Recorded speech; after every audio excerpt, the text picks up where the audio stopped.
वेश्या व्यवसाय चालवणारे लॉज बंद करावेत, पोलीस आयुक्तांना निवेदन।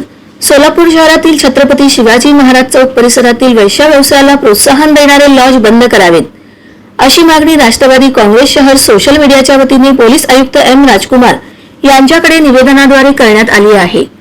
सोलापूर ही हुतात्म्यांची नगरी अशी ओळख असून या हुतात्म्यांच्या नगरीत 18 पगड जाती धर्माचे लोक समाजात आदर्श निर्माण करत गुण्यागोविंदाने आनंदात राहतात।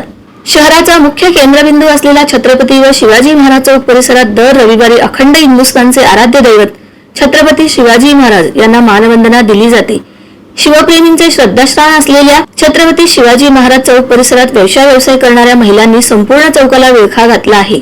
याला जबाबदार येथील अवैध धंद्याचे लॉज असून हे लॉज वेश्या व्यवसाय करणाऱ्या महिलांना प्रोत्साहन देत आहेत। त्यामुळे हे लॉज त्वरित बंद करणे गरजेचे आहे व वेश्या व्यवसाय करणाऱ्या महिलांचाही बंदोबस्त करून छत्रपती शिवाजी महाराज चौक परिसराला विळख्यातून मुक्त करावे। या परिसरानजीक छुप्या पद्धतीने अवैध जुगार अड्डे व मटका धंदा तेजीत सुरू असूनही तेही बंद करण्यात यावे। यावेळी वैभव गंगणे, सुरेश मसाळे, धनंजय जाधव, किरण अवताडे उपस्थित होते।